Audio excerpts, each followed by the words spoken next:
Hi hello అండి, welcome to my world of books and blogs. వీడియోలోకి వెళ్ళే ముందు ఫస్ట్ టైం నా ఛానల్ చూసినట్టయితే ప్లీజ్ సబ్స్క్రైబ్ చేయండి. పక్కనే ఉన్న బెల్ ఐకాన్ని క్లిక్ చేయండి. దానివల్ల మీకు నోటిఫికేషన్ ఇమీడియట్గా వస్తుంది.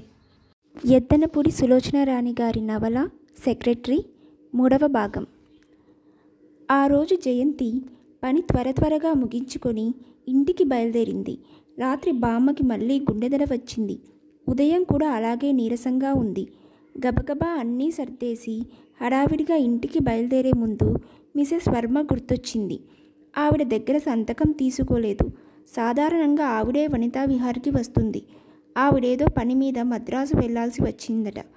వచ్చి సంతకం చేయించుకొని వెళ్ళమని ఫోన్ చేసింది. ఇలా ఇళ్ళకి వెళ్ళాలంటేనే ఒంట్లో రక్తం నీళ్లుగా మారుతుంది. అయినా తప్పదు. అవసరమైతే మెంబర్ల ఇంటికి వెడతానని, దానికి తన అభ్యంతరం లేదని తను రాసి ఇచ్చింది.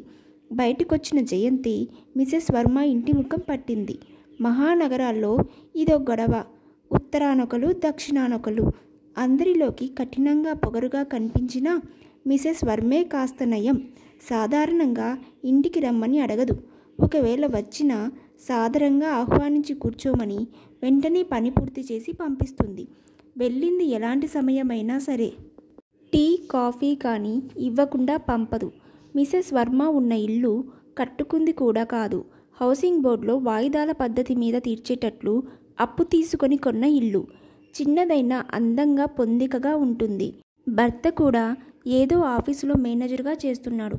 ఇంత సామాన్యంగా కనిపించే మిసెస్ వర్మకి రేఖారాణి లాంటి వాళ్ళని సూటిగా మొహం మీద మాటలు విసిరేయగల ధైర్యం ఎక్కడిదో. బహుశా మంత్రిగారి భార్యకి చుట్టం అవడం వల్ల కావచ్చు. జయంతి మనసు అదే నిజమని నమ్మింది. జయంతి వెళ్ళేసరికి మిసెస్ వర్మ ఇంటిలో లేదు. ముందు గదిలో ఎదురైన మిస్టర్ వర్మ జయంతిని చూసి ఇంత మొహం చేసుకొని అతి మర్యాద ఉట్టిపడుతున్న స్వరంతో రండి రండి అంటూ లోపలికి పిలిచాడు. మిసెస్ వర్మని చూడడం జయంతికి ఇది మొదటిసారి కాదు. ఇదివరకు 2-3 సార్లు చూసింది. చాలా నమ్రతగా మాట్లాడతాడు. ఎదుటి వాళ్ళకి గౌరవం ఇస్తాడు. 40 ఏళ్ళు పైబడిన మనిషి. నడినెత్తి మీద నుటి మీద జుట్టు ఊడిపోయి బట్టతలైపోయింది. ఇప్పుడే వస్తుంది. బజారుకి పని ఉందని వెళ్ళింది. మద్రాసు వెడుతున్నానని చెప్పారు. లేదు, క్యాన్సిల్ అయింది. వెళ్ళడం లేదు. అయితే రేపొస్తాను. జయంతి లేవబోయింది. నో, కాఫీ తీసుకొని వెళ్దురు కానీ ఈ లోపల ఆమె వచ్చేయొచ్చు. జయంతి మళ్ళీ కుర్చీలో కూలబడింది. మిస్టర్ వర్మ ఒకసారి లోపలికి వెళ్ళి తిరిగి వచ్చాడు. కొద్దిసేపు అయిన తర్వాత, ఈ మధ్య ఢిల్లీ నుంచి నేను ఒక పెయింటింగ్ తీసుకొచ్చాను, చూస్తారా? ఆర్ట్ అంటే మీకు ఇష్టమేనా అని వర్మ అడిగాడు. జయంతికి ఏం చెప్పాలో తోచక ఇష్టమేనన్నట్లు తలూపేసింది. రండి, చాలా బాగుంది, లోపల పెట్టించాం. ఇష్టం లేకపోయినా మర్యాద కోసం తిరస్కరించలేక లోపలికి వెళ్ళింది. గదిలో గోడకి తగిలించి ఉంది ఆ చిత్రం. నదీ నీళ్ల మీద సూర్యాస్తమయం, నదిలో పడవ పెయింటింగ్. చాలా బాగుంది. అదిగో కాఫీ వచ్చింది. ఏ రాము, ఇక్కడికి తీసుకురా.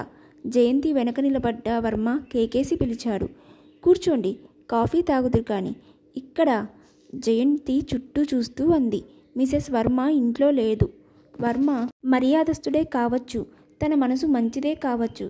కానీ ఇలా పడగ్గదిలో కూర్చొని కాఫీ తాగడం అనేది జయంతికెందుకో నచ్చలేదు. కూర్చోండి, మంచం పక్కగా ఉన్న కుర్చీ చూపిస్తూ అన్నాడు. థ్యాంక్స్. జయంతి కూర్చోకుండానే వర్మ అందించిన కప్పు తీసుకుంది. ఇదిగో రాము. క్షణం సేపు ఏదో ఆలోచించి వర్మ కేకేసి పిలిచాడు. నౌకరు కాబోలు, 18 సంవత్సరాల కుర్రాడు. ఇందాక కాఫీ తెచ్చిన అతను వచ్చాడు. వెళ్ళి 2 పాన్లు తీసుకురా. జేబులో నుంచి డబ్బులు తీసి ఇచ్చాడు వర్మ. వద్దండి, వద్దు. కాఫీ తాగుతున్న జయంతి తాగడం ఆపేసి వారించింది. పర్వాలేదు, నాకెలాగో సిగరెట్లు కూడా కావాలి. వెళ్ళు, ఒక సిగరెట్ ప్యాకెట్ కూడా తీసుకురా. రాము కళ్ళెత్తి ఎటూ చూడకుండానే డబ్బులు తీసుకొని వెళ్ళిపోయాడు. ఇల్లంతా నిశ్శబ్దంగా ఉంది. వర్మ రాము వెనకాలే ఎందుకో బయటికి వెళ్ళి మళ్ళీ లోపలికి వచ్చాడు. నేను వెడతానండి, మళ్ళీ రేపొస్తాను. జయంతి కదలబోయింది. ఉండండి, పర్వాలేదు. ఏమిటంత తొందర? ఏది, ఈ బ్యాగ్ ఎంత కొన్నారు? జయంతి దగ్గరగా వచ్చి చేతిలోంచి బ్యాగు తీసుకుంటూ అన్నాడు. జయంతి ఉలిక్కి పడింది. తలెత్తి చూసింది. అతను పర్సు చూడ్డం లేదు. జయంతి వైపు చూస్తూ నవ్వుతున్నాడు. గుండెల్ని ఎవరో ఇనుప పిడిగలతో నొక్కినట్లు అనిపించింది. అలా కంగారు పడడం దేనికి? భయమా? వర్మ చేతులు బ్యాగుని పక్క కుర్చీలో పడేసి జయంతి భుజాల మీద పడినాయి. క్షణంసేపు జయంతి వంట్లో రక్తం మంచులా గడ్డ కట్టినట్లయిపోయింది. ఏం మాట్లాడడానికి నోరు పెగల్లేదు. నీ మనసులో ఏముందో నీ కళ్ళల్లో ప్రతిఫలిస్తుంది. ఆ కళ్ళంటే నాకెంతో ఇష్టం. జయంతి జబ్బల్ని రాస్తూ నునుపుని అనుభూతి పొందుతూ వాటిని అంటూ ముందుకు వంగాడు. అంతే, వర్మ చెంప చెడీలుమంది. జయంతి కళ్ళు ఎర్రబడ్డాయి. అనుకోకుండా లభించిన ఈ తిరస్కారానికి వర్మ తెల్లబోయాడు. ఆ వెంటనే నవ్వేస్తూ ఇంకో చెంప చూపించి, ఏది ఇటు కూడా అన్నాడు. వదులు విదిలించుకుంటూ అంది. ఊరికే ఎలా వదులుతాను? ఇంత మంచి అవకాశం నాకు మళ్ళీ దొరకాలంటే ఎప్పుడో. బలవంతంగా జయంతిని దగ్గరికి లాక్కోబోతూ అంటుండగానే వదులు వదులు అరుస్తాను లేకపోతే అంది జయంతి. నీ ఇష్టం వచ్చినంత బిగ్గరగా అరువు, అభ్యంతరం లేదు. రాము ఇప్పుడే రాడు. వీధి తలుపు వేసే వచ్చాను. వర్మ చేతులకి మరింత బలం వచ్చింది. వదలకపోయావంటే చంపేస్తాను. బలంగా విదిలించుకుంటున్న జయంతి హఠాత్తుగా వంగి వర్మ చేతిని గట్టిగా బలమంతా ఉపయోగించి కొరికింది. అబ్బా రాక్షసి! వర్మ జయంతిని వదిలేసి చేతిని చూసుకున్నాడు. మర్యాదగా తలుపు తెరు. జయంతికి తనే క్షణంలోనైనా స్పృహ తప్పి పడిపోవచ్చు అనిపించింది. కానీ ఒంట్లో ప్రతి నరంలోని శక్తిని కూడగట్టుకుని నిగ్రహించుకుంది. తెరవను. నీలాంటి వాళ్ళని లొంగ తీసుకోవడం నాకు సరదా. జయంతి వైపు అడుగు వేస్తూ అన్నాడు వర్మ. జయంతి కదిలి మంచానికి అటువైపు వెళ్ళింది. ఇంతలో ఎవరో వీధి తలుపు తట్టారు. నౌకరు వచ్చి ఉంటాడు. జయంతి కళ్ళు మూసుకొని మనసులో భగవంతుడా రక్షించు అనుకుంది. వెధవ, ఇప్పుడిప్పుడే రావద్దన్నాను, వచ్చాడా? అయినా నిన్ను వదలను. ఒక్కసారైనా జయంతి వైపు అడుగు వేస్తూ అన్నాడు. వర్మ దగ్గరికొచ్చేస్తున్నాడు. అవతలి వెళ్ళడానికి వీల్లేదు. గోడ అడ్డు వచ్చేసింది. జయంతి గోడను ఆనుకుని నిలబడిపోయింది. ఒక్కసారి మర్యాదగా వర్మ దగ్గరికి రాబోయాడు. వీధి తలుపు ఇంకోసారి వినిపించింది. బలమంతా కూడగట్టుకున్న జయంతి వర్మను తప్పించుకొని ఎలా బయటికి పారిపోయి తలుపు తీయాలా అని ఆలోచిస్తుంది. రాము రాము! బయట నుంచి మిసెస్ వర్మ గొంతు విసుగ్గా తలుపు శబ్దంతో వినిపించింది. ఇద్దరూ ఉలిక్కి పడ్డారు. జయంతి రెప్పవాల్చకుండా గోడకు అంటుకుపోయి వర్మ వైపు చూస్తుంది. జయంతి వైపు ఒకసారి చూసిన వర్మ ఏమనుకున్నాడో ఏమో వెనుక్కు తిరిగి వెళ్ళబోయి గుమ్మం దగ్గర ఆగి 2 అడుగులు మళ్ళీ జయంతి వైపు వేసి, నా దృష్టిలో పడ్డ ఏ ఆడది ఇంతవరకు తప్పించుకోలేదు.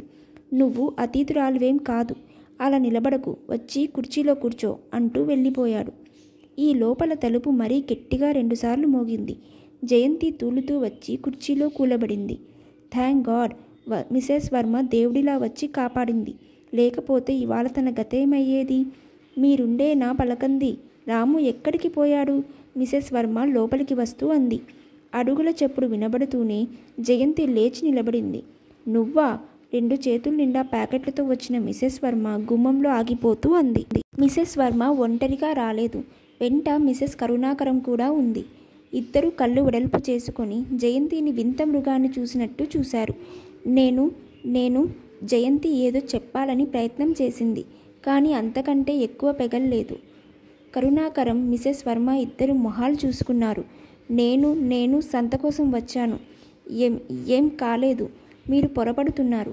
జయంతి హఠాత్తుగా కుర్చీలో కూలబడి 2 చేతుల్లోనూ మొహం దాచుకుని వెక్కి వెక్కి ఏడవసాగింది. రాము రాము! గదిలోంచి వెళ్ళిపోయిన మిసెస్ వర్మ కోపంగా వచ్చింది. రాము లేడు. సిగరెట్ల కోసం వెళ్ళాడు. ఇదిగో తలుపు వేసుకో. నాకు పనుంది, వెళ్తున్నాను. వర్మ కంఠం దానితో పాటు గబగబా చప్పుడు వినిపించింది జయంతికి. ఎలాగో శక్తి తెచ్చుకొని ఏడుపు నిగ్రహించుకుంది జయంతి. చాలాసేపు అయిన తర్వాత మిసెస్ వర్మ లోపలికి వచ్చింది. ఈసారి వెంట కరుణాకరం లేడు. మిసెస్ వర్మని చూస్తూ లేచి నిలబడిన జయంతి బ్యాగ్లో కాగితాలు తీస్తూ ఎర్రబడిన కళ్ళతో, నా తప్పేం లేదు. ఆయన నువ్వు నాకేం చెప్పక్కర్లేదు. వెళ్ళు. రేపు కమిటీలో నేను తేల్చుకోగలను. కాగితాలు సంతకం చేసి ఇచ్చేస్తూ అంది. అంటే ఏమిటో నీకే తెలుస్తుంది, విసురుగా అంది మిసెస్ వర్మ. జయంతి ఆ ఇంట్లోంచి బయటికి ఎలా వచ్చిందో, బస్సు కోసం ఎలా నిలబడిందో, ఎలా ఎక్కిందో, ఎలా ఇంటికి చేరిందో ఏమీ తెలియదు. ఇంటికి వస్తూనే మంచం మీద కుప్పలా కూలబడిపోయింది. భగవాన్, ఇవాళ తను లేచి ఎవరి మొహం చూసిందో. చెయ్యని తప్పుకి శిక్ష.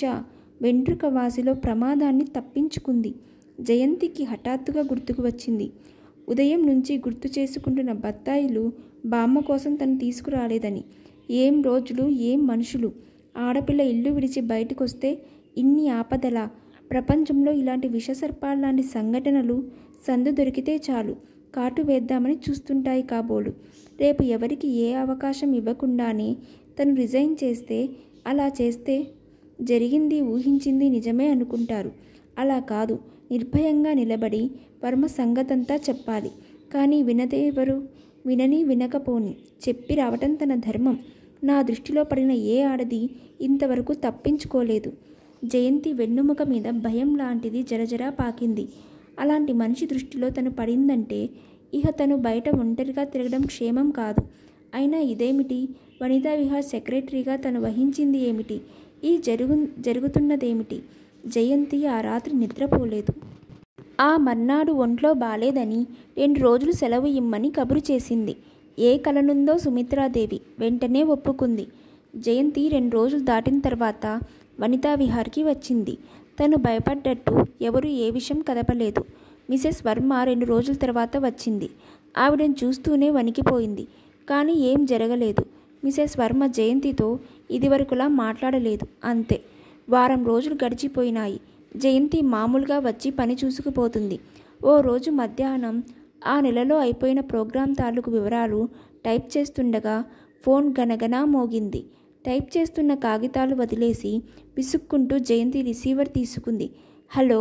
అవతల వాళ్ళ నుంచి మగవాళ్ళ కంఠం వినిపించింది. ఎవరు మాట్లాడేది? జయంతిని. సెక్రటరీ? జయంతి, నువ్వేనా? నేను వర్మని. నీతో మాట్లాడాలని 4 రోజుల నుంచి ప్రయత్నం చేస్తున్నాను. జయంతి రిసీవర్ పెట్టేద్దామనుకుంది. హలో జయంతి, నన్ను క్షమించు. క్షమించావు, తొందరపడ్డాను. నా వైఫ్ అక్కడేం గొడవ చేయలేదు కదా, చెయ్యొద్దని వార్నింగ్ ఇచ్చానులే. అదన్నమాట మిసెస్ వర్మ మౌనానికి కారణం.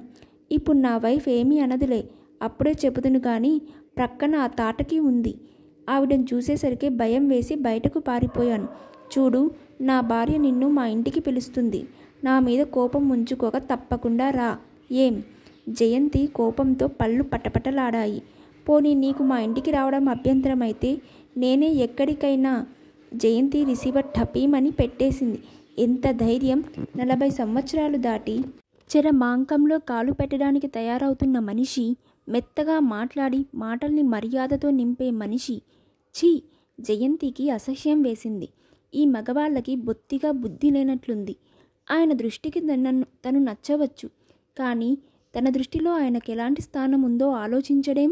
ఆయనొక్కడే ఇంత, లేక మగవాళ్ళంతా ఇంతేనా? టైప్ చేయడం వదిలేసి బుగ్గన చెయ్యి పెట్టుకొని ఆలోచిస్తూ కూర్చుండిపోయింది. అంత పొగరుగా ఉండే మిసెస్ వర్మ ఈ విషయంలో భర్తకెలా లొంగి ఊరుకుందో ఎంత ఆలోచించినా అర్థం కాలేదు. ఆలోచిస్తూ బొమ్మలా కూర్చుండిపోయిన జయంతి దగ్గరకు సుమిత్రాదేవి వచ్చి, ఏం చేస్తున్నావు అంటూ వచ్చింది. సుమిత్రాదేవిని చూడగానే ఉలిక్కిపడి టకటకా టైప్ చేయసాగింది. ఆవిడ దగ్గరకొచ్చి టేబుల్ మీద కాగితాలు తిరగేస్తూ, అమ్మాయి, నీతో కొంచెం సేపు మాట్లాడాలి. ఆ శబ్దం కొంచెం ఆపు అంది. జయంతి చేతులకు చిరు చెమటలు పోశాయి. గుండె కొట్టుకోసాగింది. మెల్లగా టైప్ చేయడం ఆపింది. కానీ కళ్ళు మటుకు కాగితాల మీద నుంచి ఎత్తలేదు. ఎత్తే ధైర్యం లేదు. చెవులు అప్పగించి సుమిత్రాదేవి నోటి నుంచి రాబోయే బాణాల కోసం ఎదురు చూడసాగింది. చూడు జయంతి, మొన్న నీకు పరిచయం చేశానే మా పిన్ని కొడుకు ప్రభాకరం. జయంతికి ఊపిరి వచ్చింది. 3 రోజుల క్రితం నల్లగా పొడుగ్గా దుబ్బలా ఉన్న ఉంగరాల జుట్టుతో, నల్లటి కళ్ళద్దాలతో, చిన్నపిల్లలు హఠాత్తుగా చూస్తే బూచాడు అని జడుసుకునే మనిషిని మా పిన్ని కొడుకు ప్రభాకరం అంటూ సుమిత్రాదేవి పరిచయం చేసింది. ప్రభాకరానికి తనతో పనేమిటో జయంతి అనుకునే లోపలే సుమిత్రాదేవి చెప్పింది. వాడికి పెళ్లి కాలేదు. నిన్ను చూస్తూనే నువ్వంటే చాలా ఇష్టపడ్డాడు. సెంట్రల్ గవర్నమెంట్లో మంచి ఉద్యోగం చేసుకుంటున్నాడు. నెలకి 500 తెచ్చుకుంటున్నాడు. జయంతి కాగితాలు టైప్రైటర్ అన్నీ వదిలేసి కళ్ళు వెడల్పు చేసుకొని సుమిత్రాదేవి వైపు పూర్తిగా తిరిగి వినసాగింది. కట్నం ఏమీ అక్కర్లేదన్నాడు. అయితే ఒక విధంగా వచ్చిన మతి ఇంకో విధంగా పోయింది. ఓసారి మీ బామ్మ దగ్గరికి నన్ను మా వాడిని తీసుకువెళ్తే అన్నీ మాట్లాడి ముహూర్తం నిర్ణయించుకోవచ్చు. టేబుల్ మీద కాగితాలు బొత్త పెడుతూ అంది.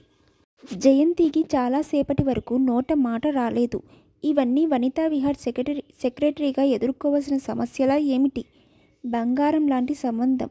అసలు వాడికే పిల్ల ఏ పట్టానా నచ్చదు. నువ్వు నచ్చావని చెప్పగానే నువ్వు అదృష్టవంతురాలివి అని అప్పుడే అనుకున్నాను. కానీ జయంతి నసిగింది. కానీ అంటే అసలు నాకిప్పుడు పెళ్లి చేసుకోవాలనే లేదండి. అది మీ బామ్మ నిర్ణయించవలసిన విషయం. ఇంతవరకు మా బామ్మది నాది ఒకటే అభిప్రాయం. పోనీ నీ ఇష్టం, ఆలోచించుకో. అంతేలే, ఏదైనా కోరి దగ్గరకు వస్తే విలువ తెలియదు. కానీ ఏ సంగతి మీ బామ్మను అడిగి చెబితే బాగుంటుంది. అలాగే, కానీ బామ్మ కూడా ఇలాగే. సరే, నే వస్తాను. సుమిత్రాదేవి ఏదో గుర్తొచ్చిన దానిలో లేచి వెళ్ళిపోయింది. జయంతికి ఏడవాలో నవ్వాలో తెలియలేదు. మరో 2 రోజులు గడిచిపోయినాయి. ఆ రోజు టైప్ చేయాల్సినవి, సమాధానాలు రాయాల్సినవి, ఉత్తరాలు చాలా ఉన్నాయి. జయంతి కూర్చొని పని చేస్తుండగానే ఇట్టే సాయంత్రం అయిపోయింది. ఈరోజు ఉదయం నుంచి బామ్మ మళ్ళీ అదోలా ఉంది. డాక్టర్ని అడిగితే పూర్తిగా రెస్ట్ కావాలన్నాడు. బలానికి మందులు ఇవ్వాలి అంటాడు. గుండె నొప్పి తరచుగా వస్తుంది. ఈరోజు త్వరగా వచ్చేసి పని చూసుకుంటానని, మంచం మీద నుంచి దిగవద్దని గట్టిగా చెప్పొచ్చింది. త్వరగా వెళ్ళిపోవడానికి సిద్ధపడుతుంది. ఇంతలో సుమిత్రాదేవి గదిలోకి వచ్చింది. ఆవిడ మొహం నిన్నటి నుంచి, వాళ్ళ ప్రభాకరాన్ని కాదన్నప్పటి నుంచి జయంతిని చూస్తూనే చిటపటలాడుతుంది. ఇదిగో అమ్మాయి, మిసెస్ వర్మ ఫోన్ చేసింది. సాయంత్రం వెళ్ళిరా అంది. కాగితాలు బొత్తిగా పెట్టడానికి వంగిన జయంతి లేచి నిటారుగా నిలబడుతూ నేనా అంది. నువ్వే, లేకపోతే నేను వెడతానా? నేను వెళ్ళను, వెంటనే సమాధానం చెప్పేసింది. అంటే ఏం లేదు. ఇక నుంచి నేనలా ఎవరిళ్లకు వెళ్ళనండి. ఇది కొత్త విషయమే, మొదట్లోనే చెప్పాంగా. అయినా వెడుతూనే మళ్ళీ ఇదేమిటి? గుమ్మంలో ఆగి వెనక్కు తిరిగి చూస్తూ అంది. దానివల్ల చాలా బాధలున్నాయండి. సుమిత్రాదేవితో విసురుగా మాట్లాడి పోట్లాడడం జయంతికి ఏమాత్రం ఇష్టం లేదు. బాధలంటే? జయంతిని నగసిక పర్యంతం చూస్తూ అంది. జయంతి మాట్లాడలేదు.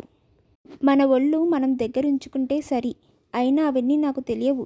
నువ్వు వెళ్లాల్సిందే, వెళ్ళి తీరాలి. లేకపోతే కోపాన్ని నిగ్రహించుకుంటూ అంది.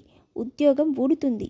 జయంతి నిలబడిపోయింది. మాట రాని దానిలా, చేష్టలుడిన దానిలా బిగుసుకుపోయింది. ఇదిగో చెబుతున్నా, నీ ప్రవర్తన ఏం బాగలేదని తెలిసి కూడా మేం చూసి చూడనట్లు ఊరుకుంటున్నాం. అది అలుసుగా తీసుకొని నువ్వు ఇష్టం వచ్చినట్లు ఆడకు. నీకిష్టం లేకపోతే ఉద్యోగం వదిలేసి వెళ్ళిపో. అంతేగాని ఉండి మేమిచ్చిన జీతం తీసుకుంటూ మా ఎదుటే పొగరుగా మాట్లాడితే మేం సహించం. ఆగండి, ఇప్పుడే రాజీనామా కాగితం ఇచ్చేస్తాను. జయంతి హఠాత్తుగా అంది. ఇవ్వు. సలక్షణంగా రేపు ఈ పాటికి ఇంకొకరిని నీ స్థానంలో ఉంచకపోతే నా పేరు సుమిత్రాదేవే కాదు. అయినా తినటానికి తిండి లేక ఉద్యోగానికి వచ్చి, ప్లీజ్ మీరు అనవసరంగా మాట్లాడొద్దు. నేను రాస్తున్నాను, సుమిత్రాదేవిని శాసిస్తున్నట్లు అని జయంతి వంగి కాగితం తీసుకొని గబగబా రాయసాగింది. ఆంధ్ర వనితా విహార్ అని బోర్డున్న గేటులో నుంచి సుడిగాలిలా బయటకు దూసుకుపోచ్చింది జయంతి. గేటుకు 10 బారల్లా ఉన్న బస్టాప్ వైపు గబగబా అంగలు వేసుకుంటూ వెళ్ళిపోయింది. పరీక్షగా చూస్తే జయంతిలో నరం ఏదో అస్పష్టమైన ఉద్విగ్న భావాన్ని వణుకుతున్నట్లుంది. మొహం ఎర్రబడింది. పెదవులు అదురుతున్నాయి. నుదిటి మీద సన్నగా చెమట పట్టింది.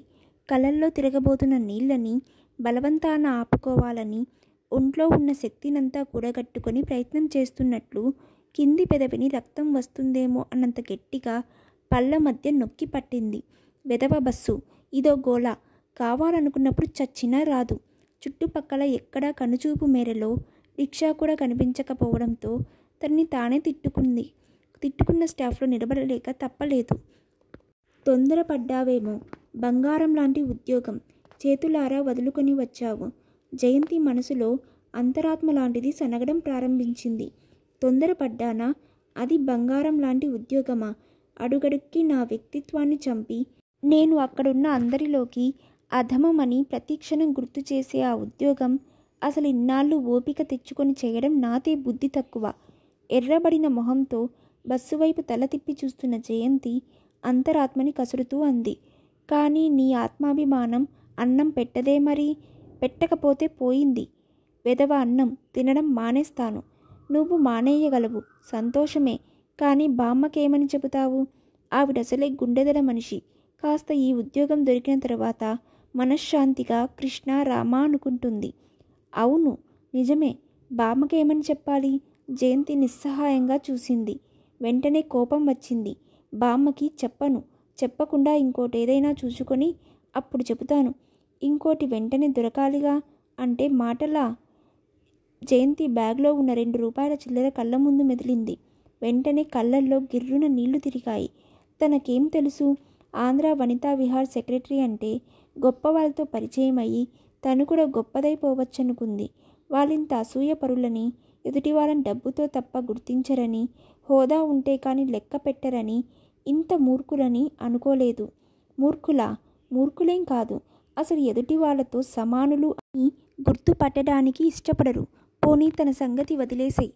కానీ వాళ్ళలో వాళ్ళకెన్ని పోట్లాటలు, మనిషి వెనక మనిషి మాటలు, బోలెడన్ని అబద్ధాలు వాళ్ళు చెబుతారు. ఎదుటి వాళ్ళని చెప్పమంటారు. అవన్నీ కూడా తను లెక్క పెట్టుకోలేదు. వాళ్ళు చెప్పినట్లే చేయడానికి సిద్ధపడింది. కానీ ఇదేమిటి? ఆ సంఘటన గుర్తొస్తూనే జయంతి వంటి నిండా గొంగలి పురుగులు పాకినట్లయింది. చదువు, సంస్కారం ముసుగేసుకున్న క్రూరత్వం, రాక్షసత్వం. ఎటో చూస్తూ ఆలోచనలో పడి కొట్టుకుపోతున్న జయంతికి తన పక్కగా నల్లటి కారు ఆగడంగాని, అందులోంచి తెల్లటి బట్టల్లో ఉన్న వ్యక్తి హలో అనడంగాని క్షణంసేపు గమనించలేదు. హలో, మిమ్మల్నే. రోడ్డు మీద నిలబడి నిద్రపోతున్నారా? జయంతి కళ్ళు విప్పి చూసింది. ఎదురుగుండా డ్రైవింగ్ సీట్లో కూర్చున్న రాజశేఖరం. జయంతి చప్పున కంట్లో నలకపడిన దానిలా 2 కళ్ళు గట్టిగా తుడుచుకుంది. కానీ త్వరలో కళ్ళు తిరుగుతున్న నీళ్లు జయంతి గట్టిగా ఒత్తిన కొద్దీ మరింత ఉబికినాయి కానీ తగ్గలేదు. ఇది రాజశేఖరం దృష్టిని దాటిపోలేదు. బస్సు కోసం వెయిట్ చేస్తున్నారా? రండి, డ్రాప్ చేస్తాను. ఆ రోజు డోరు వేసేసుకొని వెళ్ళిపోయిన మనిషి ఈరోజు మళ్ళీ వంగి అలాగే తీస్తూ అన్నాడు. థ్యాంక్స్, అక్కర్లేదు. ఈ ప్రపంచంలో, ముఖ్యంగా ఈ సమయంలో జయంతి కల్లో కూడా కలుసుకోకూడదని వ్యక్తి రాజశేఖరం. అతని జ్యోతిష్యం గుర్తుకు వచ్చిన జయంతి వెంటనే మొహం తిప్పేసుకుంది. ఇంటి దగ్గర దించిన తర్వాత థ్యాంక్స్ చెప్తురు గాని రండి. వనితా విహార్లో ఉండే అందరికీ ఉన్న జబ్బే ఇతనికి ఉంది. తాము చెప్పిన మాటల్ని అవతల వాళ్ళు శిరసా వహించాలి. రండి, డ్రాప్ చేస్తాను. అతని కళ్ళు జయంతిని పరిశీలనగా చూస్తున్నాయి. నో థ్యాంక్స్, బొంగురుపోతున్న కంఠంతో అంది. మీరు మూడ్లో లేనట్టున్నారే, నవ్వుతూ అన్నాడు అతను. జయంతికి ఒళ్ళు మండిపోయింది. మహా తన మూడు అర్థం చేసుకున్న వాడిలా దూరంగా బస్సు వస్తున్న జాడే లేదు. పోనీ వెళ్ళిపోతే కళ్ళు మూసుకుంటే 10 నిమిషాల్లో ఇంటికి చేరుకోవచ్చు. జయంతి వచ్చి కారులో కూర్చుంది. మీకు తలుపు వేయడం రాదులా ఉంది, కొంచెం బలంగా వెయ్యాలి. శేఖరం జయంతి మీద నుంచి వంగి తలుపు బలంగా లాగివేశాడు. కారు స్టార్ట్ అయింది. అయితే ఆ రోజు అతనికి కూడా గుర్తు లేదన్నమాట. ఏమిటి విశేషాలు? డ్రైవ్ చేస్తూ అడిగాడతను. మీకు తెలియనివేముంటాయి? ఈరోజు కాకపోతే రేపైనా తెలిసి తీరుతుంది అనుకుంది జయంతి. నేను ఆ రోజు మిమ్మల్ని డ్రాప్ చేసిన మర్నాడే బెంగళూరు వెళ్ళిపోయాను. అక్కడ మేం టెక్స్టైల్ ఒకటి తెరుస్తున్నాం. మధ్య మధ్య అప్పుడప్పుడు వచ్చి 2 రోజులన్నా ఇక్కడ సంగతులేవీ నాకు తెలియవు. నిదానంగా వెనక్కు జారగిలబడి కూర్చొని ఒక చేత్తోనే డ్రైవ్ చేస్తూ మిమ్మల్ని చూడగానే ఏదో విశేషం ఉందనిపించింది అన్నాడు. జయంతి చురుగ్గా తల తిప్పి అతని వైపు చూడకుండా ఉండలేకపోయింది. అతను ఇటువైపు చూడలేదు. ఉద్యోగం ఎలా ఉంది? మీ జోస్యం నిజమయ్యింది అంటే? తల తిప్పి చూస్తూ అడిగాడు. అంటే ఏం లేదు, నేను రిజైన్ చేశాను. కళ్ళల్లో నిండబోతున్న నీళ్ళని బలవంతాన ఆపుకుంటూ అంది. ఎప్పుడు? కారు సడన్ బ్రేక్తో ఆగిపోయింది. శేఖరం పూర్తిగా జయంతి వైపు తిరిగాడు. ప్లీజ్, నన్ను కొంచెం త్వరగా ఇంటికి తీసుకెళ్ళండి. బామ్మకి ఒంట్లో కూడా బాగాలేదు. శేఖరం చూపుల్ని తప్పించుకోవడానికి మొహాన్ని పూర్తిగా పక్కకు తిప్పుకుంటూ అంది. 5 నిమిషాల్లో దించేస్తాను. మీరు సరిగ్గా చెప్పండి, మీరు ఎప్పుడు రిజైన్ చేసింది? ఈ రోజునే, ఈ పూటే. పళ్ళు బిగపెట్టి ఎలాగో అంది. తనకేమో ఏడుపు వచ్చేస్తుంటే తననేమో వదలకుండా తీరిగ్గా కారు ఆపి కూర్చున్నాడు. కారణం? తల తిప్పి ఒకసారి గిర్రున అతని వైపు తిరిగి చూసిన జయంతి మరుక్షణంలో హ్యాండిల్ మీద చెయ్యి వేసి డోరు తెరుస్తూ థ్యాంక్స్, నేను నడిచి వెళ్ళిపోగలను అంది. అరెరే, మై గాడ్, ఆగు! శేఖరం చెయ్యి వారిస్తూ గబుక్కున కంగారుగా జయంతి చేతి మీద పడి హ్యాండిల్ని గట్టిగా పట్టుకుంది. క్షణంసేపు ఇద్దరి కళ్ళు కలుసుకున్నాయి. జయంతి మొహం ఎర్రబడింది. కళ్ళ నిండా సుళ్ళు తిరుగుతున్న నీళ్లు ఏ క్షణానైనా బుగ్గల మీదకు కారవచ్చునట్లున్నాయి. శేఖరం చెయ్యి అనుకోకుండా జయంతి చెయ్యి మీద బిగుసుకుంది. వెంటనే చేతిని తీసేసి కారు స్టార్ట్ చేశాడు.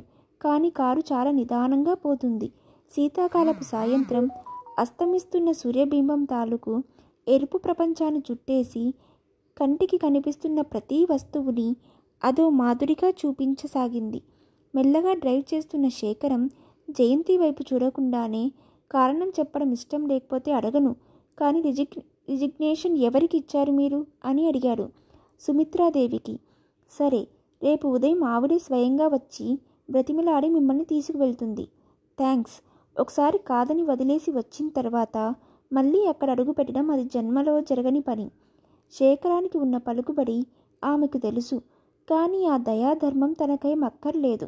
మరేం చెయ్యాలని? ఇంకేదైనా దొరికేవరకైనా చెయ్యాలిగా. ఇంకోటి చూసుకునేదాకా ఇది చెయ్యాలని ఎక్కడుంది? శేఖరం మాట్లాడలేదు. కొంచెం సేపైన తర్వాత జయంతి మళ్ళీ తనే, మీకు చేతనైతే ఇంకెక్కడైనా ఎంత చిన్నదైనా సరే అడుగడుక్కి వ్యక్తిత్వం చంపుకోవాల్సిన అవసరం లేని ఉద్యోగం చూపించండి అంది. నేనిక్కడ కారు ఆపుతాను, మీరేమీ అనకండి. శేఖరం రోడ్డువారుగా కారు ఆపుతూ అన్నాడు. ఆమె ఈసారి అభ్యంతరం పెట్టలేదు. రోడ్ల మీద లైట్లు వెలిగినాయి. వెలుగుతున్న ఆ లైట్లలో ఒకదాని నుంచి కాంతి చెట్ల కొమ్మల మధ్య నుంచి దూసుకువచ్చి జయంతికి శేఖరానికి మధ్యగా గీతపడిన ఆ లైటును కళ్ళు వాల్చుకొని ఆమె చూస్తూ కూర్చుండిపోయింది. ఉన్నట్లుండి ఉద్యోగం ఎక్కడ దొరుకుతుంది అన్నాడతను. ఆలస్యమైనా పర్వాలేదు, అసలు దొరుకుతుందనే ధైర్యం ఉంటే చాలు. శేఖరం మళ్ళీ ఆలోచనలో పడ్డాడు. జయంతికి బ్యాగ్లో చిల్లర కళ్ళ ముందు మెదిలింది.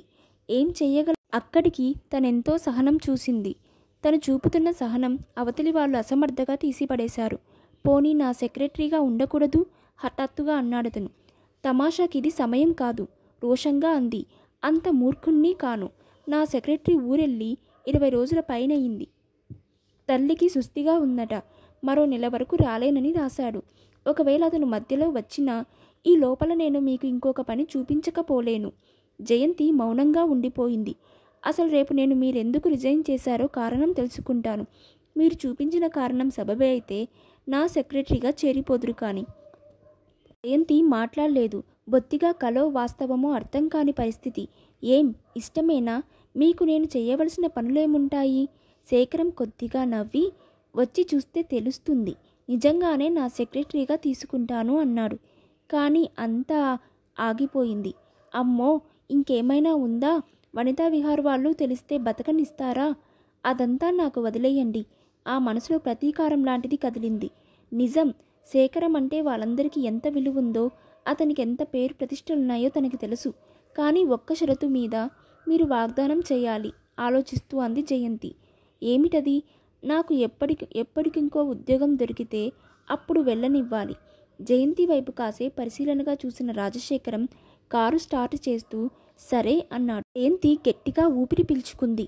పోనీ ఇంకో ఉద్యోగం దొరికే వరకు బామ్మకి తెలియకుండా ఉండేందుకు ఇది పనికొస్తుంది అనిపించింది. మరో 5 నిమిషాల్లో కారు ఇంటి దగ్గరకు వచ్చేసింది. వస్తా, బాయ్ బాయ్, రేపు ఉదయం కారు పంపుతాను. కారు స్టార్ట్ చేయబోతున్న శేఖరం హఠాత్తుగా వంగి కారులోంచి దిగి బొమ్మలా నిలబడిపోయిన జయంతి వైపు చూస్తూ, నా జ్యోతిష్యం నిజమైందని తిట్టుకోకు అన్నాడు. మరుక్షణంలో కారు వెళ్ళిపోయింది. ఆమె కొయ్యబారిపోయినట్లు అయిపోయింది. ఇది కళా నిజమా అనిపించేటట్లు చేసి వెళ్ళిపోవడం ఇది రెండోసారి.